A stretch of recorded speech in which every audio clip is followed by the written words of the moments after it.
Child models, when did you realize your childhood wasn't normal? When I was 7, sitting in an ice bath for 30 minutes to make my skin paler, my mom not letting me out despite my lips turning blue. Stop shivering or we'll start over, she said, scrolling through tomorrow's call sheet. The client specifically requested porcelain skin. The doorbell rang. 30 more seconds, my mother said, not looking up. The doorbell rang again, harder. Child Protective Services. We need to speak with you about your daughter. My mother's phone slipped from her hand, splashing into the ice water. Water dripped from my body as she wrapped me in a towel that was too small, meant for my face only. Before you think of tattletaling, remember what we did to your baby teeth, my father hissed as he pushed me toward the door. The CPS worker was a woman named Favor. A photographer sent us concerning photos from yesterday's shoot, bruising patterns and significant hair loss. My mother positioned herself behind Favor where only I could see her face twist into that look that meant the garage floor tonight. I forced my mouth into the pose from my comp card. Sweet, innocent, marketable. Everything's wonderful. I love modeling more than anything. Favor pulled out her tablet, zooming in on a behind-the-scenes photo. Why are there hand-shaped bruises on your arms covered with body makeup? I bruise easily. It's genetic. My mom helps cover them so clients don't worry. She swiped to another image. And the bald patches? My hand instinctively went to the clips holding my extensions. Just trying a new look. Very editorial. You're 10 years old. Why aren't you in school? My mother cut in. We homeschool between bookings. She earns more than you make in a year. Would you waste time on multiplication tables if you were banking 6 figures? Favor asked to see my schoolwork. My father laughed. We don't waste money on books when she could be practicing her poses. His hand moved to his belt, the way it did when he was about to prove who owned who. Favor's expression hardened. I need to speak with your daughter alone. Absolutely not, my father said. We don't leave her with strangers. Favor held up her badge. Refusing will require me to involve law enforcement. My mother's nails dug into my shoulder through the towel. We'll be right outside, sweetheart, she cooed in her client voice. But her whisper was different. Remember, we made you. We can unmake you. They left the door cracked. I could see my father's shadow. Can you read this consent form? Favor handed me a paper. After 30 seconds of silence, I whispered, I love reading, because that's what normal kids said. Can you write your name? My hand shook holding the pen. I knew it started with an E, or was it an A? The letters swam like they always did.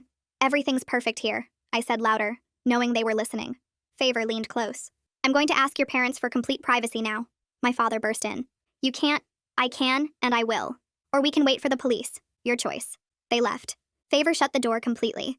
The click of the lock sounded like freedom. But I could hear them pacing, like caged animals deciding whether to eat their young. Show me where you sleep. I led her to my room, the one with the white furniture and ring light setup. This is lovely. Where do you actually sleep? The lie was right there, but I was so tired. My head hurt from the ice bath. My feet hurt from yesterday's heels. Everything hurt. The garage, I whispered and started crying. She followed me out there. 2 yoga mats on concrete. A space heater that didn't work. My portfolio propped against the wall. My smiling face mocking me from 100 different angles. Favor took pictures of everything. I knew I'd pay for this later. If there was a later. A doctor arrived within an hour. My parents paced outside, making calls to my agency, threatening to sue everyone. The exam revealed everything. Stress fractures in both feet from standing in heels since I was 6. Malnutrition despite the healthy lifestyle my parents promoted to casting directors. Patches of scalp where hair would never grow back. Too much bleaching. Too many extensions ripped out in frustration when I couldn't hold a pose. When did you last eat a full meal? The doctor asked. I've been on ice cubes for 3 days. Beach shoot coming up. My stomach had stopped hurting yesterday. That's how I knew it was working. Favor looked through my portfolio, comparing recent photos to my early work. You've lost significant weight. I nodded. Size 00 books more than size 2. Do you have friends? Play dates? Normal kid activities? I had friends at the agency once, before I started booking too much. My parents said jealousy is bad for business. My voice kept getting smaller. Each truth felt like pulling out another tooth. Favor went to confront my parents while the doctor stayed with me. Through the door, I could hear everything. The explosion I'd been waiting for my whole life. She can't read because you don't send her to school. She's covered in injuries. My father exploded. His voice got louder and I heard something crash against the wall. Favor moved in front of me like a shield while pulling out her phone. The security guard she'd brought stepped between us and the door where my father was trying to push his way back inside. My whole body shook so hard the towel fell off my shoulders, and I couldn't make my hands work right to pull it back up. The doctor arrived 10 minutes later with a medical bag and kind eyes that made me want to cry more. She knelt down to my level and asked permission before touching me, which nobody ever did at photo shoots. Favor kept taking pictures of the garage, the yoga mats, my portfolio with its 100 smiling versions of me that looked nothing like the scared kid standing there in wet underwear. Outside, my parents screamed about lawsuits and defamation and how much money I made them, not realizing that admitting the money part just proved everything Favor was documenting. The doctor wrapped me in a real blanket from her bag and checked my temperature and pulse while asking questions in a soft voice. My teeth chattered so hard I could barely answer. The security guard's radio crackled with something about police backup, and my mother's voice went from angry to scared in half a second. The ambulance felt like a spaceship taking me to another planet where I didn't know the rules. I'd never been in one before, even though there were at least 6 times my feet hurt so bad I couldn't walk right for a week. The paramedic tucked heated blankets around me that felt like hugging the sun after years in a freezer. He kept asking if anything hurt, and I didn't know how to answer because everything hurt all the time. That was just normal. So did he mean hurt different from usual? Or hurt more than yesterday? Or hurt in a new way? I settled on saying my feet hurt and my head hurt and my stomach hurt, which was true but also left out about 20 other things. Through the ambulance windows, I could see my parents in the driveway surrounded by police now, my mother crying into her hands while my father pointed and yelled. The paramedic adjusted something on a machine that beeped next to me and said my heart rate was too fast. I wanted to tell him that was also normal, that my heart always raced like it was trying to escape my chest, but I was too tired to explain.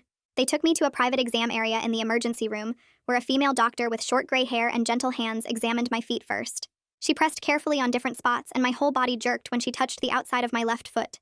The x-rays showed stress fractures in both feet from standing in heels since I was 6 years old, tiny cracks in bones that were supposed to be growing, not breaking. She photographed the hand-shaped bruises on my arms where my father grabbed me to position me correctly, the ones I'd gotten so good at covering with body makeup that most photographers never noticed. Her camera clicked and flashed while documenting the bald patches on my scalp, where extensions had ripped out hair follicles that would never grow back. When she measured my weight, the scale said 37 pounds, and she wrote something on her chart with a frown. I should weigh 60 pounds for my age and height. The doctor took photos of my spine where you could count every bone through my skin and my ribs that stuck out like xylophone keys. She asked about my last meal, and I told her about the ice cubes and the beet shoot, and she looked at me like I'd said something in a foreign language. Favor sat next to me during the whole exam, holding my hand and promising I wouldn't have to go back to my parents' house tonight. I didn't believe her because adults always said things they didn't mean, especially when they wanted you to cooperate or calm down or stop crying. But she kept saying it every time I started shaking again, repeating the same words like she was trying to make them true through repetition. The doctor asked about school, and I gave my rehearsed answer about homeschooling between bookings. Favor squeezed my hand and said I could tell the truth now. The truth felt dangerous in my mouth like swallowing broken glass, but I was so tired of lying.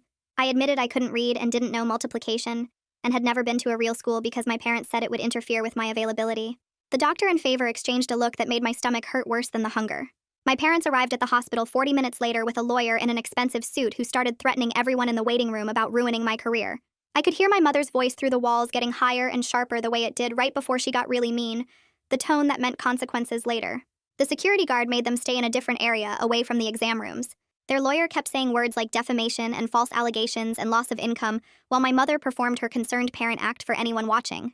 I knew that performance better than my own face because I'd watched her use it with casting directors and clients and teachers from the fake homeschool program we pretended I attended. My father's voice joined in, lower and angrier, making threats about what would happen when they got me back. The security guard's radio crackled again, and more people arrived to keep my parents contained in their separate waiting area. A different CPS worker came to interview me while Favor went to handle my parents. This one had tired eyes and a clipboard full of forms. I automatically started reciting my agency-approved lines about loving my work and being grateful for opportunities and how modeling was my passion. The words came out smooth and practiced like a commercial script I'd memorized years ago. She listened without interrupting and then asked about where I slept. I started to describe my room with the white furniture and ring lights, but she stopped me and asked again, specifically about the garage. I accidentally said it gets cold at night before I could stop myself. Her whole face changed from neutral to something that looked like anger mixed with sadness. She wrote fast on her clipboard and asked more questions about the concrete floor and the space heater that didn't work, and how long I'd been sleeping out there. Each answer felt like betraying my parents, but also like finally telling someone the truth that had been rotting inside me for years. They admitted me overnight for observation, because the doctor worried about something called refeeding syndrome since I'd been starving for so long. She explained that my body had forgotten how to process regular food, and eating too much too fast could make me really sick, or even kill me. A nurse brought me juice and crackers on a tray, and I stared at them trying to remember the last time someone just gave me food without making me earn it first. My stomach cramped when I tried to drink the juice, sharp pains that made me curl up on the hospital bed. The crackers turned to paste in my mouth that I couldn't swallow right because my throat had forgotten how to handle solid food. The nurse said to go slow and take tiny sips and not force anything. I managed half the juice box before my stomach revolted and I thought I might throw up. My body had spent so long in survival mode that it didn't trust food anymore, treating it like poison instead of help. In the morning, a man named Franz Barrett came to my hospital room and introduced himself as my new caseworker. He had dark skin and kind eyes and a way of talking that didn't make me feel stupid. He pulled out a calendar with big, colorful squares and explained what happens next using simple words and pictures. There would be court dates and interviews and medical appointments all marked on the calendar with different colored stickers. He showed me photos on his tablet of different places I might stay, Houses with regular bedrooms and families who took care of kids who couldn't live with their parents right now. None of them had ring lights or call sheets or mirrors covering entire walls. That made me feel weird and relieved at the same time. Like part of me was scared to not have those things, but another part was so tired of performing every second. Franz said I got to have opinions now about what I wanted and where I felt safe. Nobody had ever asked me what I wanted before. By afternoon, they'd found an emergency foster home with a woman named Aria Henderson, who smiled too much and talked in a gentle voice that made me suspicious. She took me to a house in a neighborhood with trees, and showed me a guest room with regular kid stuff instead of photography equipment. There were books on shelves and stuffed animals on the bed and curtains with stars on them. Aria pointed out where the bathroom was, and where she kept snacks in the kitchen and said I could eat whenever I was hungry without asking permission first. That felt like a trap, because in my real life, food was earned through perfect poses and good behavior and booking high-paying jobs. I was too tired to figure out what she really wanted from me, so I just nodded and tried to look grateful the way clients liked. She seemed nice, but everyone seemed nice at first until they showed you who they really were. That first night in Aria's house, I couldn't sleep because the walls were the wrong color, and there was no ring light telling me where to position myself. The bed was too soft, and the blankets were too heavy, and the quiet felt louder than screaming. I kept waiting for someone to come in and tell me tomorrow's schedule or yell about my posture or drag me out to the garage for punishment. Every small sound made me freeze and hold my breath, listening for footsteps that would mean I'd done something wrong. But nobody came and the quiet stretched on forever, just the sound of a clock ticking somewhere and a dog barking far away. I stared at the ceiling, counting the shadows and trying to remember how to breathe normally. My body didn't know how to rest without fear, didn't understand that maybe tonight nobody would hurt me. The uncertainty felt worse than the familiar pain, because at least with pain, I knew what to expect and how to survive it. His voice got loud and mean, yelling about how they provided everything for me and I was ungrateful, and this was all a big misunderstanding. My mother joined in with her crying voice, the one she used when she wanted people to feel sorry for her.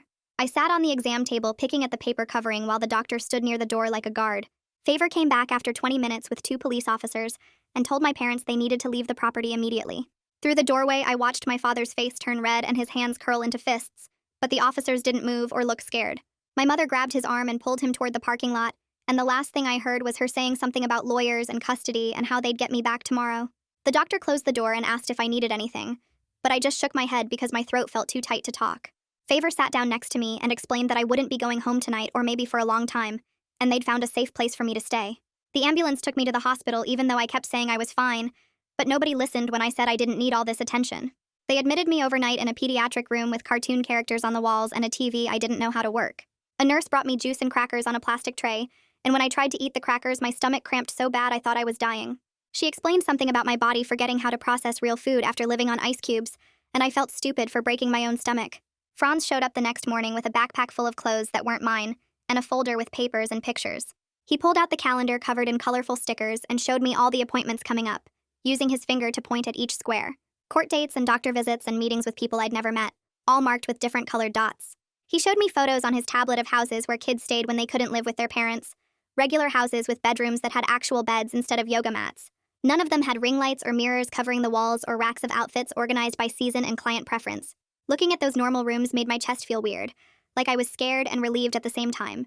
By afternoon, they released me from the hospital and Franz drove me to a neighborhood with trees and houses that all looked similar. Aria met us at the door with a smile that seemed too big, and a voice that sounded like she was talking to a baby. She showed me the guest room with a regular bed and stuffed animals and books on shelves, and I didn't know what to do with any of it. The bathroom had a mirror, but it wasn't the good kind with special lighting, just a regular mirror that showed how small and weird I looked without my extensions and makeup. That night I couldn't sleep because the bed was too soft and the quiet felt wrong. I kept waiting for footsteps or yelling or someone coming to drag me out for punishment, but nothing happened. Just silence and darkness and my brain not knowing how to rest without fear. The next morning, Aria made eggs and toast and put a plate in front of me without asking what I was allowed to eat. I stared at the food trying to calculate calories and remember what my mother's rules were about breakfast before shoots. Aria sat down across from me and started eating her own food like this was normal, like she wasn't watching to make sure I performed gratitude correctly. I picked up my fork and cut 1 bite of eggs into 4 tiny pieces, then put 1 piece in my mouth and chewed exactly 20 times before swallowing. My stomach hurt immediately, but I took another micro bite and repeated the counting. After 3 bites, I put my fork down and pushed the plate away slightly, and Aria just nodded and asked if I wanted to save the rest for later. She didn't comment on my weird rules or try to force more food or take photos of the plate to prove I ate. The phone rang that afternoon while I was sitting on the couch trying to figure out how the TV remote worked. Aria answered, and I heard my mother's voice through the speaker doing her sweet mom act, the one she used for casting directors and clients. She was asking about me in that concerned tone that sounded caring but wasn't, saying she just wanted to make sure her baby was okay. Franz appeared from somewhere and took the phone from Aria, and his voice got firm as he explained something about supervised contact only, and court orders. My mother's voice shifted instantly to the scary one, the one that meant someone was about to pay, and she started yelling about her rights and lawyers before Franz ended the call. He looked at me sitting frozen on the couch and said my parents weren't allowed to call here anymore, and I nodded but couldn't make words come out. A woman named Nicole Harrington came to visit the next day carrying a briefcase and wearing a suit that looked expensive. She sat down in Arya's living room and explained that she was my lawyer. Not my parents' lawyer or CPS's lawyer, just mine. I didn't understand how that worked because I was 10 and didn't have money for lawyers. But she kept talking about rights and choices and how she'd tell the judge what I wanted. She used phrases like, "your decision" and "what do you think?" that sounded fake because adults never actually cared what I thought about anything.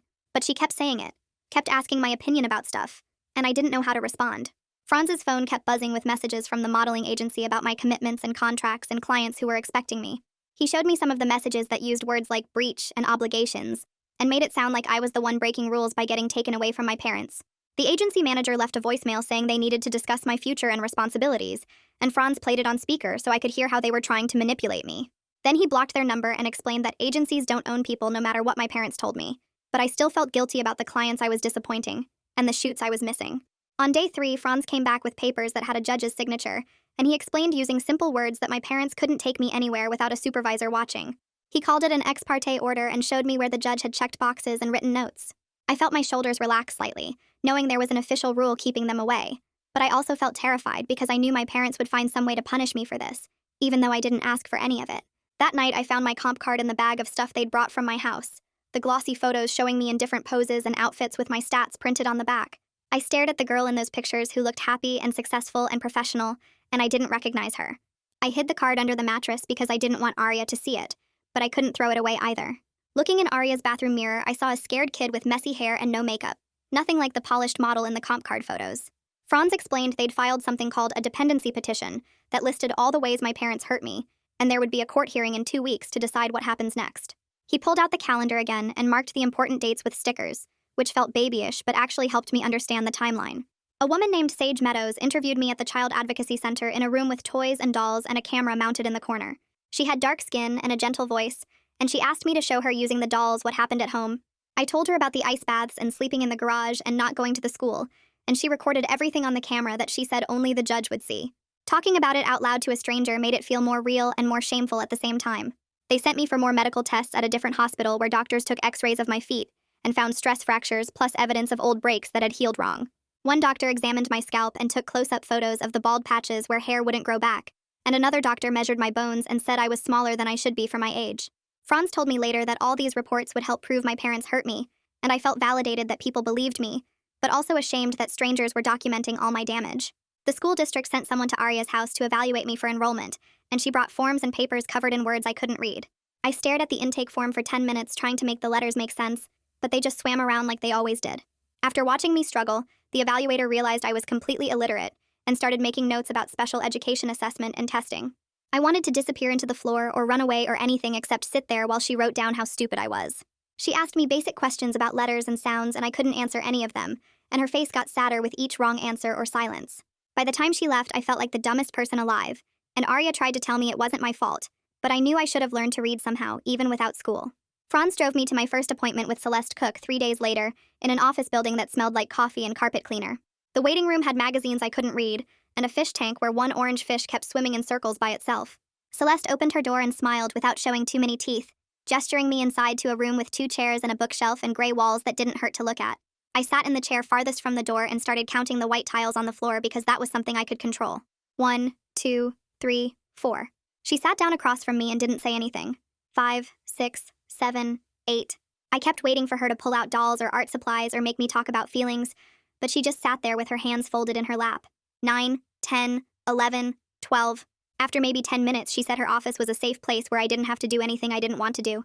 I counted to 36 before the session ended, and she told me she'd see me next week. The whole drive back to Arya's house, I felt confused because therapy was supposed to be harder than that. Franz scheduled a supervised phone call with my mother the next afternoon at the CPS office with a speakerphone in the middle of a table.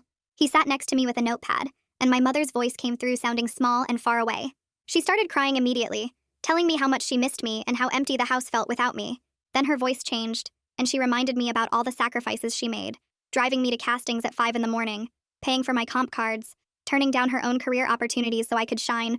She said if I just came home and apologized to everyone, we could fix this whole misunderstanding and get back to work. My body wanted to believe her so badly that my hands started shaking. Franz wrote something on his notepad and pushed it toward me. It said, "You don't have to respond." But my brain knew she was lying even while my stomach twisted with guilt. She kept talking about the beach campaign we were supposed to shoot next month, and how the client specifically requested me. I stared at Franz's handwriting until the call ended. That evening, Arya was scrolling on her computer when she made a weird noise and closed the browser window fast. But I'd already seen my face on the screen, one of those gossip sites with pink headers and too many ads. She tried to distract me with dinner, but I asked to see it, and she reluctantly pulled it back up. Someone had leaked behind-the-scenes photos from my last shoot, the one where I wore the white dress and had to stand in cold water for 2 hours. The agency had put out a statement about unforeseen personal circumstances requiring our young talent to step back from current obligations. The comment section was full of strangers analyzing my body, debating whether I looked too thin or if it was just camera angles and lighting. One person said I looked healthy and people were overreacting. Another said you could see my ribs through the dress and someone should have intervened sooner. I felt exposed in a completely different way than posing for cameras. Like these people could see inside me and were picking apart what they found. Arya closed the laptop and suggested we watch a movie instead, but I couldn't stop thinking about all those eyes examining my photos and deciding things about me. Franz came by a few days later with his tablet and a serious expression. Police had executed a search warrant at my parents' house that morning and documented everything in the garage with photos and measurements. He thought it would help me understand this wasn't normal, seeing it through official eyes. The first photo showed both yoga mats on the concrete with the broken space heater in the corner. The second showed my portfolio propped against the wall, all those smiling versions of me watching over where I slept. The third was a wide shot with a ruler for scale, showing how small the space actually was. Looking at that concrete floor through the camera made me feel cold again, even though I was sitting in Arya's warm living room.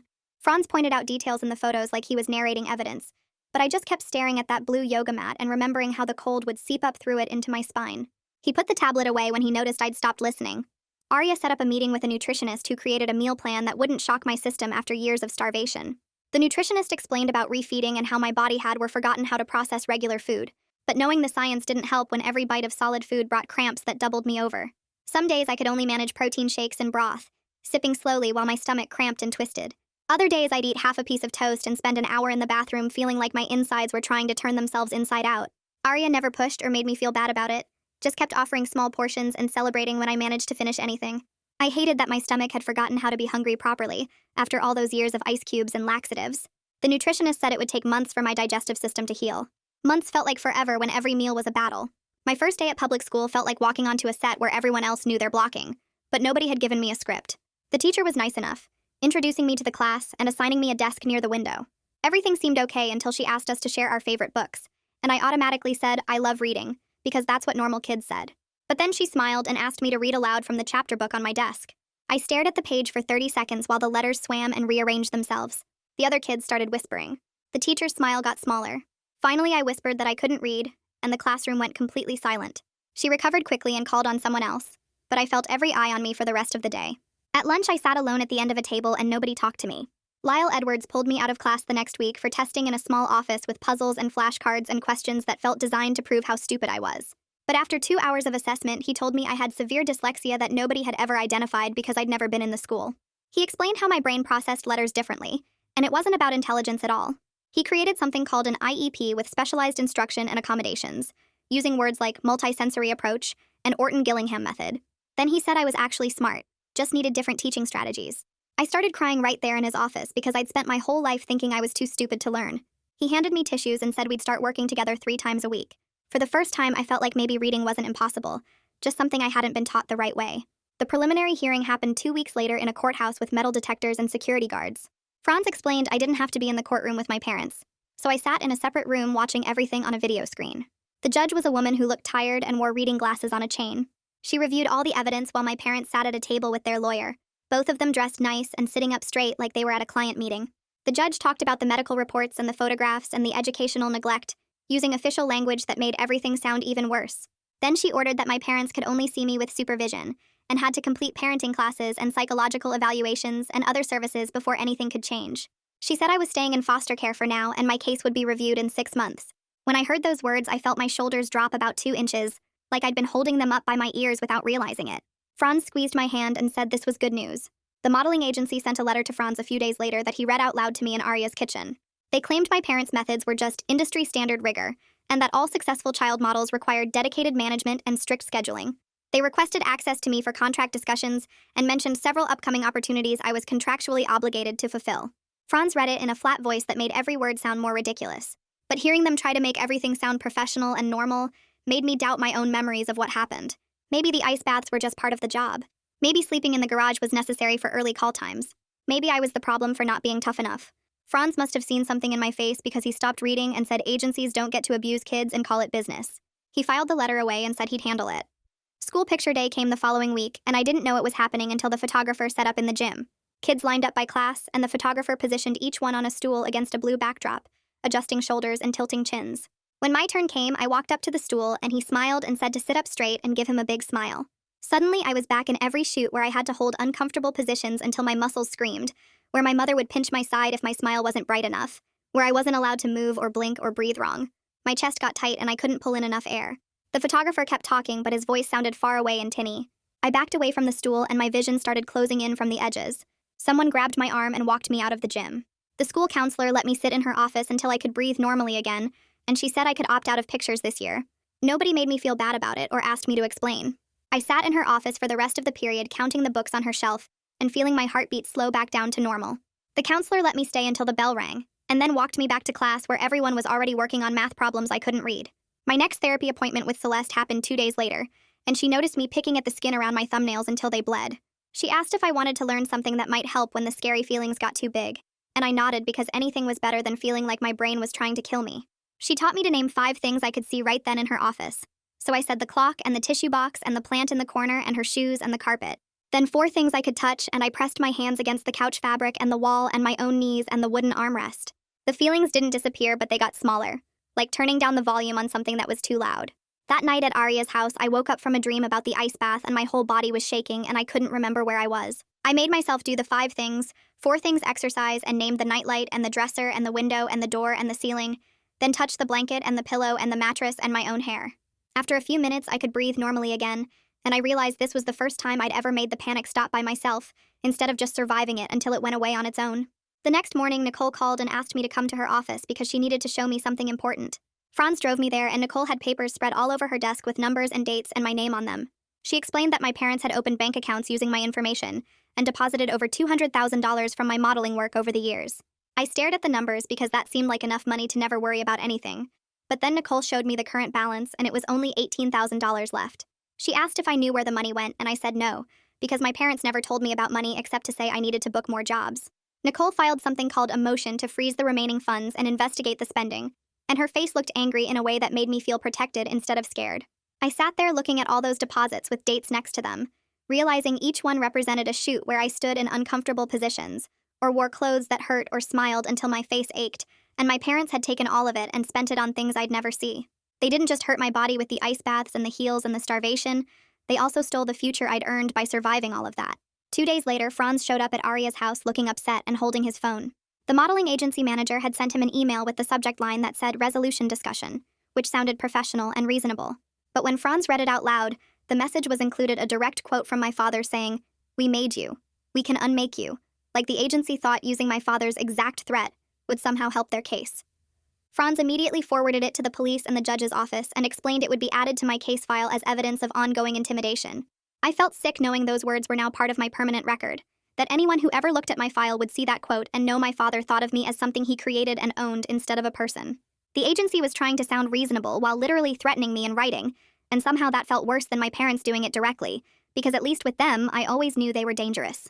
After that, Franz sat down with me at Arya's kitchen table and said we needed to make a safety plan together. He brought a printed list and we went through it point by point, starting with getting a lock installed on my bedroom door that only I had the key for. Then he wrote down phone numbers for him and Arya and Nicole and the CPS emergency line and the police, and we practiced what I would say if I called each one. He also created scripts for different situations, like if someone from the agency contacted me, or if my parents showed up somewhere they weren't supposed to be, or if anyone pressured me about anything. We practiced the scripts out loud, and at first they felt fake and awkward in my mouth, but Franz made me say them over and over until they sounded more natural. Having actual words I could use instead of just freezing or going into my marketable smile felt like someone had given me tools I didn't know existed. The next day at the school, a girl named Kendall who sat 2 rows behind me came up during lunch and asked if I wanted to join the library club that met after school on Thursdays. I automatically said no, without thinking, because I didn't deserve friends or free time. Those were things normal kids got, and I wasn't normal. Kendall looked disappointed but said okay, and walked away, and I sat there eating my sandwich and feeling relieved that I'd avoided the situation. But then later that afternoon, I realized I still remembered what she said, that the information had stayed in my head instead of disappearing immediately the way most things did. Library club on Thursdays after school, and some part of me had saved that detail, which meant some part of me wanted to go, even though the rest of me knew I shouldn't. Franz came for his regular weekly visit, and we sat in Arya's living room going over my progress and upcoming appointments. He mentioned that if my parents completed all their required services successfully, like the parenting classes and psychological evaluations and financial counseling, the judge might eventually allow unsupervised visits or even reunification. He said it quickly like it was just information I needed to know, but I felt my whole chest get tight and my hands started shaking. That night, I had nightmares about going back to the garage, about my mother standing over me with her phone scrolling through call sheets, about my father's hand moving to his belt. I woke up at 2 a.m, convinced I could hear footsteps outside Arya's house, my mother's specific walk in the heels she wore to client meetings. I lay there frozen for almost an hour, listening to every sound, before I could finally remember where I actually was, and that the doors were locked, and Franz had a safety plan, and I wasn't going back tonight. My next therapy session with Celeste felt harder than usual because I was tired from not sleeping. She asked me to describe the difference between marketable me and human me, and I opened my mouth to answer, but nothing came out. I realized I didn't actually know if there was anything left under the performance, if I'd ever been a real person, or if I was always just a product my parents created for clients. We spent the rest of the hour trying to make lists of things I might like or want that had nothing to do with booking jobs, and it was the hardest homework anyone had ever given me. I couldn't think of a single thing I wanted that wasn't related to making other people happy, or looking right, or being what someone needed me to be. Celeste said that was okay, and we'd keep working on it, but I left feeling empty and confused about who I even was, without cameras and clients and call sheets. Nicole scheduled several practice sessions to prepare me for court testimony, and the first one made me so nervous I threw up in her office bathroom before we even started. She taught me that it was okay to say I don't know instead of making up answers or saying what I thought people wanted to hear. We established a safe word I could use if I needed a break, and she promised the judge wouldn't be mad at me for telling the truth, even if it made my parents look bad. We practiced with her asking questions and me answering, and she corrected me every time I slipped into my agency voice or tried to protect my parents by softening what really happened. It felt wrong to say things plainly without making excuses or explanations, but Nicole kept reminding me that facts were just facts, and I didn't have to apologize for them. One afternoon, I came home from the school and found Arya throwing something in the trash with an angry expression. She saw me and tried to act normal, but I asked what it was, and she admitted a local reporter had left a business card stuck in the front door. The card asked for an exclusive interview about child exploitation in the modeling industry, and Arya had already called Franz to document the contact. I felt grateful that someone was protecting me from becoming a story instead of a person, that I didn't have to decide whether talking to reporters was something I should do to help other kids, or something that would just turn my trauma into entertainment. A week later, Franz brought new lab results to show me, and this time they were from a forensic dermatologist who specialized in hair and scalp injuries. The report confirmed that the damage patterns on my scalp were consistent with repeated forceful extension removal and chemical processing beyond what was safe for children. The doctor used words like traction alopecia and permanent follicle damage, explaining that some areas would never grow hair again no matter what treatments I tried. I ran my fingers over the bald spots that I usually kept hidden under my remaining hair, and instead of feeling ashamed like I always did, I felt angry. These weren't flaws or imperfections or things wrong with me. They were injuries that someone else had caused, and for the first time I understood the difference between those two things. Lyle started me on this reading program that used letters I could touch, plastic ones with different textures on each side. The vowels were smooth and the consonants were bumpy, and he color-coded everything so my brain could track patterns instead of just swimming letters. We worked 3 times a week in the special education room, just me and him, and a table full of tactile alphabet pieces. After 3 weeks of tracing and touching and saying sounds out loud, I wrote a capital E on paper without reversing it. My hand knew which way it curved. I stared at that letter for a full minute because it looked right. Actually right. Not backwards or upside down or wrong. I almost didn't show Arya because it was such a baby accomplishment. Just one letter that kindergartners could do. But that night at dinner, I slid the paper across the table and she looked at it and then at me and started clapping like I'd won a Nobel Prize. She hung it on the refrigerator with a magnet, and every time I walked past it, I felt this weird combination of proud and stupid, like maybe I wasn't completely broken after all. The supervised visit happened at the CPS office in a room with cameras and a worker sitting in the corner taking notes. My father came in carrying this small wrapped box, silver paper with a white ribbon, and said it was a good luck charm from my grandmother. He held it out to me with that smile he used for casting directors, the one that meant he was performing concern. The supervising worker intercepted it before I could touch it, unwrapping the paper slowly while my father's smile got tighter. Inside was a folded note on fancy stationery. The worker read it silently, then read it out loud for the recording. Family loyalty is forever. Blood protects blood. Remember what we taught you about gratitude. My father started arguing about his rights to give his daughter a gift, his voice getting louder with each sentence. The worker terminated the visit early, escorting him out while he shouted about lawyers and constitutional violations. I sat there feeling cold all over, that note echoing in my head like a threat I couldn't quite translate. In Arya's car afterward, I started shaking and couldn't stop. We weren't even out of the parking lot when I started screaming, just this sound coming out of me that didn't have words.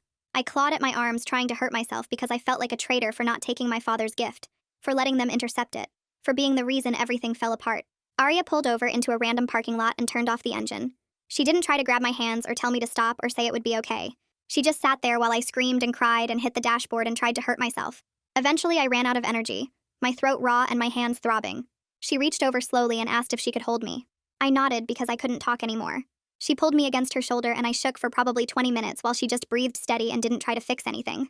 3 days later, Franz called Arya's house phone and asked to put me on speaker. Nicole and Celeste were on the line too, which made my stomach hurt because conference calls meant bad news. The agency had sent a formal proposal through their lawyers, suggesting one final professional shoot to fulfill existing contracts and avoid legal complications. They presented it as a clean ending to my career, a chance to close out obligations professionally. I heard papers rustling on Nicole's end.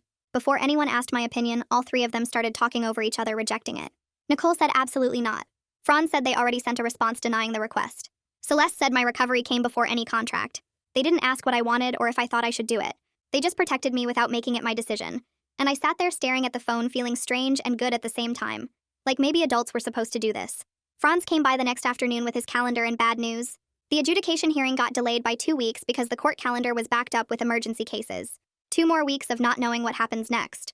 2 more weeks of limbo between my old life and whatever comes after. He spread the calendar on Arya's kitchen table and showed me the new dates circled in red marker. He didn't pretend it was fine or tell me the system worked great. He just said this was normal but frustrating, that courts moved slowly and kids had to wait even though waiting was hard. I appreciated that he didn't lie about it being better than it was. At the school the following Monday, a girl from my math class cornered me by the lockers during passing period. She had her phone out with a yogurt commercial paused on the screen, my face smiling with a spoon. She asked loud enough for everyone nearby to hear if I was that model girl whose parents starved her. I froze completely.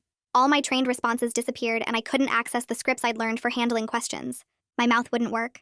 She kept asking questions, getting louder, asking if it was true about the ice baths in the garage. I turned and walked away while she yelled more questions at my back. I heard other kids whispering and pulling out phones. I made it to the bathroom and locked myself in a stall until the bell rang. 2 days later, Franz picked me up from the school for another appointment, this time court-ordered. A psychologist needed to assess trauma impact and treatment needs for the judge's records. The office had beige walls and uncomfortable chairs, and shelves full of toys that were supposed to make kids feel safe. The psychologist asked invasive questions about my parents and the modeling and what I remembered most. She made me do weird tasks like drawing my family and pointing to dolls to show where people touched me. After an hour of this, I snapped at her, told her I was tired of being assessed and evaluated and documented like some kind of experiment. She wrote something in her notes, and I immediately felt guilty for being difficult when everyone was just trying to help. Celeste spent our next therapy session teaching me to identify different body sensations. She had me close my eyes and focus on my stomach, then asked if what I felt was hunger or anxiety or something else. I realized I'd been confusing them for years, calling everything hunger and treating it all with ice cubes or nothing. We practiced naming sensations. Hunger felt hollow and gnawing. Anxiety felt tight and fluttery. Sadness felt heavy and stuck. My weight had stabilized at 42 pounds with the structured meal plan Arya followed. My body stopped feeling like an enemy I had to control every second, and started feeling more like something that belonged to me. Nicole called with news about a court order the judge had signed. My remaining earnings were frozen in a blocked trust account that my parents couldn't access anymore. The judge also authorized a full investigation into where the missing money went. Nicole explained this meant they couldn't profit from hurting me even if they never faced criminal charges. It wasn't justice exactly, but it was something. I asked how much was left and she said $38,000, which sounded like a lot until I remembered there should have been over $200,000. The missing money was just gone, spent on things that weren't me. That night I looked at my hair in Arya's bathroom mirror. The roots were growing in dark brown, almost black, completely different from the bleached blonde that made up most of my hair. I'd been planning to bleach the roots like I always did, keep everything uniform and camera ready. Instead, I made a tiny choice to just leave it. Arya noticed the next morning and asked if I wanted to cut off the damaged blonde parts and let my natural color grow. I said yes before I could change my mind. She took me to a salon that afternoon where a stylist cut away the dead extensions and bleached sections. I watched in the mirror as all that fake blonde hair fell to the floor in clumps. What was left was shorter and darker and looked nothing like my comp card photos. It felt like shedding a costume I'd been sewn into, watching my old face disappear piece by piece. The stylist handed me a mirror to see the back, and I barely recognized myself without all that fake blonde. Arya paid, and we drove back to her house in silence, but it wasn't the scary kind of silence. That night I couldn't stop touching my shorter hair, running my fingers over the soft dark brown that was actually mine. The adjudication hearing was scheduled for 2 weeks later, and Franz had explained I could write a statement if I wanted to. I'd been putting it off because writing still felt impossible. But the night before court, I sat at Arya's kitchen table with a pencil and paper. Lyle had taught me to sound out words using letters I knew, writing them the way they sounded even if the spelling was wrong. I started with I because that one was easy, just a straight line. Then I tried want, but it came out won't, and I had to start over. I want to stay safe looked wrong, but I kept going. I want to learn to read came next, the letters shaky and uneven. I don't want to go back, was the third sentence, and my hand cramped from gripping the pencil too hard. The last sentence took me 20 minutes because I kept forgetting how to make the letters. Please let me stay with Arya, looked like a little kid wrote it, which I guess was true. It was only 4 sentences and probably full of spelling mistakes, but it was mine and nobody told me what to say. I folded the paper and put it in my pocket for tomorrow. The courthouse was bigger than I expected, with metal detectors and security guards everywhere. Franz drove me there early so we could go to a private waiting room before my parents arrived.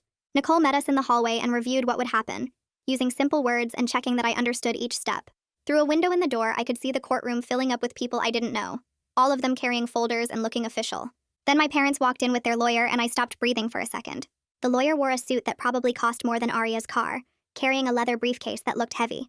My mother had on her client meeting outfit, the one she wore to impress casting directors, and my father stood next to her with his hands folded like he was posing for a family portrait. I watched them through the video monitor in my separate room, seeing how they positioned themselves at the defense table. My mother touched her hair and smiled sadly at someone across the room. My father leaned over to whisper something to the lawyer, his face arranged in an expression of confused concern. I recognized every single technique because they'd taught me all of them. The way my mother tilted her head to look vulnerable. The way my father's eyebrows drew together to show worry. The small gestures designed to make people sympathize and believe and forgive. They were performing for the judge the same way they'd taught me to perform for cameras, and watching it from outside felt like seeing a magic trick after someone explained how it worked. The medical expert was a doctor I'd never met before who specialized in child abuse cases. She pulled up photos on a big screen, images of my feet with the stress fractures highlighted in red circles. The x-rays showed white lines where the bones had cracked from standing in heels for too long, some of them old breaks that had healed crooked. She explained how stress fractures develop over time from repeated pressure, how children's bones aren't strong enough to handle adult shoes. Next came photos of my scalp with the bald patches circled, and she described traction alopecia from extension removal. The judge leaned forward to look at the screen while the doctor talked about permanent follicle damage and chemical burns from bleach. My stomach twisted watching my own body displayed like evidence in a crime scene, but part of me felt relieved. Someone with credentials and authority was saying out loud that this wasn't normal, that kids weren't supposed to have broken feet and bald spots. The doctor showed before and after photos from my portfolio, pointing out the weight loss over 2 years. She used terms like severe malnutrition and failure to thrive, medical words that made it sound serious instead of like a lifestyle choice. My parents' lawyer tried to argue that modeling required discipline, but the doctor cut him off. She said there was a difference between discipline and starvation, between training and injury, and the evidence showed I'd been systematically harmed. Then it was my turn, and my hands started shaking before Nicole even came to get me. The closed-circuit TV setup meant I stayed in my small room with just Nicole and a woman who would type everything I said. A camera pointed at me, and a monitor showed the judge in her courtroom, and I could see her, but my parents couldn't see me. The judge introduced herself and asked if I understood I was under oath, which meant I had to tell the truth. I said yes, and my voice came out squeaky. Her first question was about where I slept, and I said the garage on 2 yoga mats. The second question was about school, and I said I never went, that my parents said it would interfere with bookings. My voice shook on the third answer about the ice baths, describing how my mother made me sit in freezing water to make my skin paler. But after that third answer, something shifted and my voice steadied. I wasn't performing or protecting anyone, just saying what actually happened. The judge asked about food, and I explained the ice cube diet, the laxatives, the weigh-ins before every shoot. She asked about the bruises, and I told her about my father's belt and my mother's nails. I didn't cry or use my comp card smile or try to make it sound better than it was. When the judge asked if I felt safe with my parents, I said no, without hesitating, and Nicole squeezed my shoulder. The judge took a long time looking at papers before she started talking. She said based on clear and convincing evidence, she was finding that my parents had neglected and exploited me. The legal words were hard to follow, but Franz had explained them before, so I knew what it meant when she said adjudicated. It meant the court officially agreed my parents had hurt me. She ordered continued foster placement with Arya, which meant I wasn't going back to the garage. Supervised visitation only, which meant my parents couldn't see me alone. Then she listed things my parents had to do before the court would even consider sending me back. Parenting classes every week for 6 months. Financial counseling to learn how to manage money. Psychological evaluations to figure out why they'd done this. The case plan went on, and I felt exhausted just listening to all the requirements. My mother started crying in the courtroom, but it was her performance cry with the delicate sniffles. My father sat stone-faced, staring straight ahead. The judge said she'd review their progress in 6 months and decide what happened next. But for now, I was staying where I was safe. When the gavel came down, I felt my whole body sag with relief and terror at the same time. because nothing was actually over. 3 days after the adjudication, Franz called with news about the modeling agency. They'd suspended my parents' representation and weren't accepting new bookings for any of their clients. The agency put out a statement about enhanced safety protocols and better oversight, all the corporate language designed to protect themselves from lawsuits. I read the statement on Arya's computer and felt weird about it. Part of me thought I should be happy they'd abandoned my parents, that everyone was finally admitting something wrong had happened. But mostly I just felt used and then discarded, like the agency had made money off me for years, and now they were running away to avoid responsibility. The statement never mentioned me by name, but everyone in the industry would know who they were talking about. My parents were being punished, but so was I, becoming the cautionary tale people whispered about at castings. Franz said the agency's actions didn't matter for my safety, that the court order was what protected me now. Still, it felt like everyone who'd been involved in my modeling career was trying to erase me, pretending they hadn't known or hadn't seen or hadn't been part of making it happen. Franz came over to Arya's house the next week with his calendar and a sheet of stickers. He spread everything out on the kitchen table and showed me what my parents had to complete over the next 6 months. 12 parenting classes on Wednesdays, 8 financial counseling sessions on Fridays, 2 psychological evaluations, 1 at the beginning and 1 at the end, weekly supervised visits if they completed the other requirements. He put star stickers on the dates when big reviews would happen, explaining that the judge would check their progress. The road stretched out for months with no guarantee of what waited at the end. Franz was honest about that part, saying completing the requirements didn't automatically mean I'd go back. The judge would look at whether they'd actually changed, not just whether they'd shown up to classes. I felt so tired thinking about 6 more months of court dates and reviews and uncertainty. My whole life had been scheduled by other people, and now the schedule just came from the court instead of from casting directors. But I still didn't get to choose what happened next. 2 weeks later, the school district held a meeting about my education plan. Lyle was there with 3 of my teachers, plus Arya, Franz, and Nicole sitting around a big conference table. They called it an IEP meeting, which stood for something about individualized education. Lyle explained the dyslexia diagnosis again, and showed everyone the testing results that proved I was actually smart, even though I couldn't read yet. The teachers talked about specialized instruction for an hour every day, using the same multisensory program Lyle had started with me. They'd modify my assignments so I could show what I learned without having to read at grade level. Someone suggested audiobooks and text-to-speech software for my computer. They made a whole schedule with different colored sections showing when I'd work with the reading specialist versus regular class. Nicole asked questions about progress monitoring and whether I'd be able to catch up eventually. Lyle said maybe, with intensive help, but it would take years, not months. Everyone around the table talked about me like I was a student with potential instead of a damaged product that couldn't perform basic tasks. They used words like capable, and intelligent, and promising, and I didn't know what to do with those words except store them away for later, when I needed to remember someone had said them. After the meeting, Arya drove me home and made hot chocolate even though it wasn't that cold outside. We sat at her kitchen table and she asked how I felt about everything. I gave my automatic answer about being fine, but she waited like she knew there was more. Finally, I said I was scared about getting attached to her house and her routine, and then having to leave if the judge sent me back. Arya put down her mug and said something I hadn't expected. She told me she'd talked to Franz about extended foster placement, that she was willing to keep me in her home for as long as the court approved it, and I wanted to stay. The idea of staying terrified me more than the idea of leaving. Everyone I'd ever trusted had hurt me, and trusting Arya felt like volunteering for more pain. But I'd already started thinking of the guest room as my room without meaning to. I'd started putting my things in specific places and memorizing which floorboards creaked, and knowing where the light switches were in the dark. Arya said I didn't have to decide anything right now, that we could just keep taking it one day at a time. I nodded and drank my hot chocolate and tried not to think about how much it would hurt if I let myself want to stay, and then lost it anyway. My next therapy session with Celeste felt harder than usual because of everything happening at once. She asked about my feelings about my parents, and I said I didn't have any, which a lie. Celeste didn't call me out directly, but she started talking about how people can hold 2 opposite feelings at the same time. I could love my parents and still need to be safe away from them. I could miss them and also be relieved they couldn't hurt me anymore. Both things could be true at once, she said, and that didn't make me a bad person or a traitor.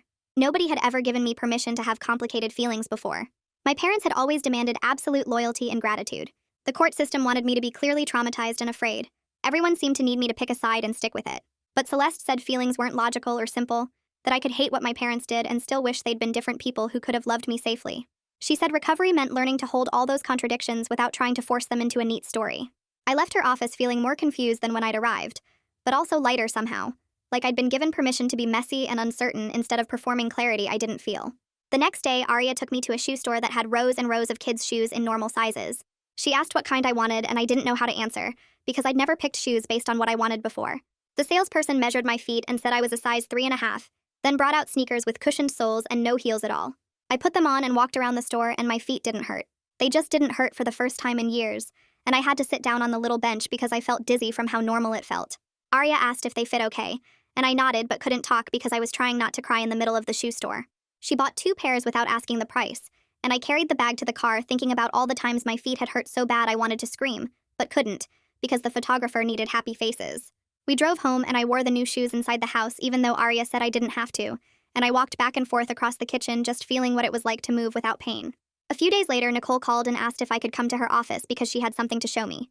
Franz drove me there and Nicole had printed out a stack of emails that the modeling agency had to give her because of the court order. She spread them across her desk and showed me messages from my parents to the booking agents asking them to lie about my age for certain jobs.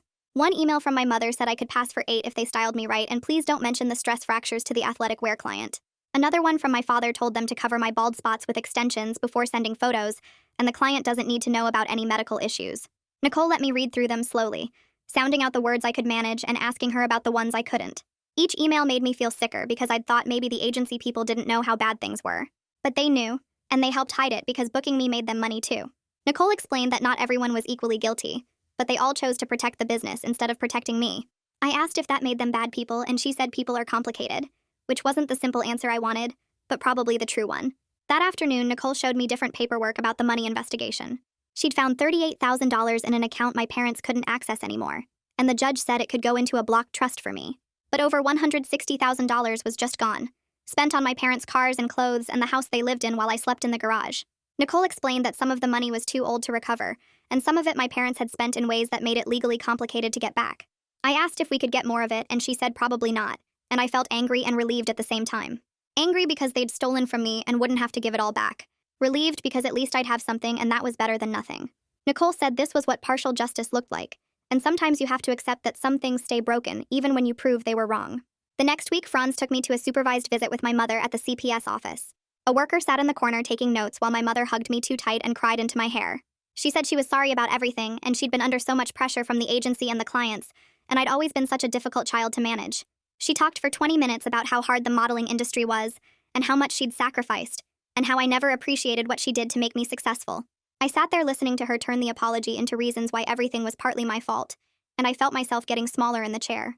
Then I remembered the script Franz had practiced with me, and I said the exact words we'd rehearsed. I need you to stop talking now.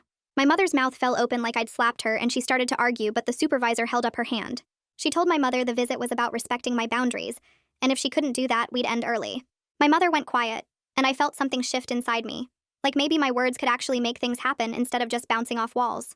That evening back at Arya's house, I sat at the kitchen table with a first-grade reading book that Lyle had given me. Arya was making dinner, and I looked at the page with the simple sentence and the picture of a cat. I sounded out each word slowly, using the techniques Lyle had taught me about breaking sounds apart. The cat sat on a red mat. I read it out loud without help, and the words made sense and connected to the picture. I started crying right there at the table because it was such a baby sentence, and I was 10 years old, and other kids had been reading chapter books for years. But also I'd done it, and the letters hadn't swum around, and my brain had turned the shapes into meaning. Arya came over and asked what was wrong, and I showed her the sentence and said I read it by myself. She sat down next to me and said she was proud of me, and I cried harder because maybe I wasn't permanently broken after all.